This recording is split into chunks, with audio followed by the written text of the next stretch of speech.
نماز کے لیے جو ٹخنوں کو ظاہر کرنے کے لیے بعض کو فولڈ کرتے ہیں تو وہ سمجھیں کہ مکروہ تحریمی میں جا رہے ہیں۔ ٹخنے ظاہر کرنا یعنی ٹخنوں سے اوپر شلوار تہمد وغیرہ رکھنا یہ سنت ہے۔ اگر کوئی نیچے رکھتا ہے اور تکبر وغیرہ کی نیت نہیں ہے تو یہ خلاف سنت مکروہ تنزیہی عمل ہوا، نماز ہو جائے گی۔ اس نماز کو لوٹانا یعنی دوبارہ پڑھنا یہ واجب نہیں۔ لیکن اگر کوئی شخص اس کی جگہ ٹخنے ظاہر کرنا یعنی ٹخنوں سے اوپر شلوار رکھنے کے لیے نیفے سے فولڈ کرتے ہیں، اور اسی طرح بعد پینٹ کو نیچے سے فولڈ کرتے ہیں اور ان کو ٹخنوں سے اوپر لے آتے ہیں، تو یہ جو فولڈ کرنا ہے نا، یہ مکروہ تحریمی عمل ہے۔ رسول اللہ صلی اللہ علیہ وآلہ وسلم کی حدیث مبارکہ ہے کہ مجھے حکم دیا گیا ہے کہ 7 ہڈیوں پر میں سجدہ کروں۔ مجھے حکم دیا گیا 7 ہڈیوں پر سجدہ کروں۔ وہ 7 ہڈیاں کون سی ہیں؟ 2 یہ ہاتھ، گھٹنے، 2 پاؤں اور یہ پیشانی۔ پیشانی کا لگنا زمین پر یہ فرض، اور ناک کا لگنا، ناک کی ہڈی کا لگنا یہ واجب۔ تو یہ 7 ہڈیاں ہوئیں۔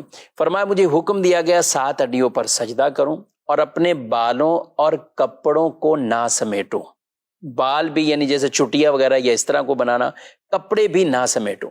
تو یہ کپڑے جو فولڈ ہوتے ہیں، جن کو شلواروں کو بطور خاص نیفے سے فولڈ کیا جاتا ہے، تو یہ ٹھیک عمل نہیں ہے، یہ مکروہ تحریمی ہے۔ اسی طرح پینٹ اگر کوئی نیچے سے بھی فولڈ کرتا ہوا اوپر رکھ لیتا ہے تو یہ بھی مکروہ تحریمی عمل ہے۔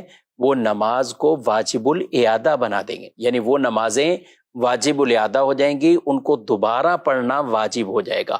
اگر کسی کی شلوار یا پینٹ بڑی ہے تو اسے چاہیے کہ پھر اولاً تو یہ چاہیے کہ ہونی اتنی چاہیے کہ ٹخنے ظاہر ہو جائیں، لیکن اگر ہے بڑی تو پھر وہ نارملی چھوڑ دے، یعنی ان کو فولڈ نہ کرے، نہ نیچے سے کرے نہ نیفے سے کرے، تاکہ ایسا نہ ہو کہ مکروہ تنزیہی سے تو بچ رہا ہے لیکن مکروہ تحریمی کے عمل میں پڑ رہا ہے۔ تو یوں اسے خیال اس چیز کا رکھنا ہوگا، اور کوشش یہی کریں ہمارا لباس ہی اتنا ہونا چاہیے کہ جو سنت کے مطابق ہو، اور ٹخنے بغیر فولڈ کے ہی ہماری شلواریں اتنی ہوں، پینٹ پہنے تو وہ اتنی ہو، یا تہمد ہے تو وہ اتنی ہو کہ وہ ٹخنے اس سے ظاہر ہوں، یعنی ٹخنوں سے وہ اوپر ہو۔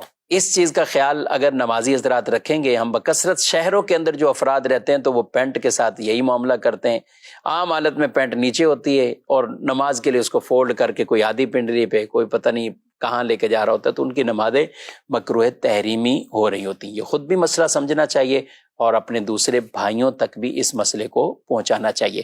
ہاتھ کے بعض اوقات یہ کلائیاں آدمی وضو کر کے آتا ہے، تو اب یہ وضو کیا اور اب یہ وضو کر کے آئیں، اب اسی طرح ہی آپ نماز شروع کریں گے کہ تو یہ نماز بھی مکروہ تحریمی ہے، یہ نماز بھی آپ، جی ہاں، یہ نماز آپ کی مکروہ تحریمی، یعنی اس نماز کو بھی دوبارہ پڑھنا یہ واجب ہوگا۔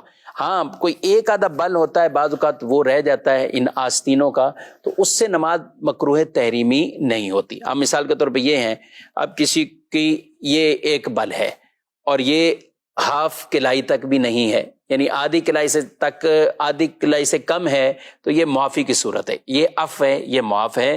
لیکن شلوار کے نیفوں کے حوالے سے یہ نہیں کہا جائے گا کہ وہاں ایک بل وہ چھوٹ ہے، پینٹ کے اندر نیچے سے ایک بل کو چھوٹ ہے، ایسا نہیں ہے۔ یہ صرف یہ جو حکم ہے یہ کلائیوں اور ان بازوں کے حوالے سے، کیونکہ عام طور پہ وضو کے بعد کچھ نہ کچھ یہ کپڑا ایسے فولڈ رہ جاتا ہے، لیکن جو نیچے ہی نہیں کرتے اور یہاں تک چڑھا ہوا ہے اور اسی طرح آگے نماز شروع کر دی، تو ان کی نماز بہرحال مکروہ تحریمی واجب الاحدہ ہو رہی ہوتی ہے۔ یہ دین کے مسائل جب ہم سیکھیں گے، سمجھیں گے، اور نماز کو جیسا حکم ہے ویسا پڑھنا ہے۔ جی ہاں، فرمایا جس نے وضو کیا ویسا جیسا حکم تھا اور نماز پڑھی ویسے جیسا حکم تھا، اس کے گناہ اللہ بخش دیتا ہے۔ تو بخشش بھی چاہیے، تو ان احکامات کو پورا کما حق ہمیں بجا لانا یہ بہت اہم اور ضروری ہے۔ اللہ پاک مجھے آپ کو عمل کی توفیق عطا فرمائے۔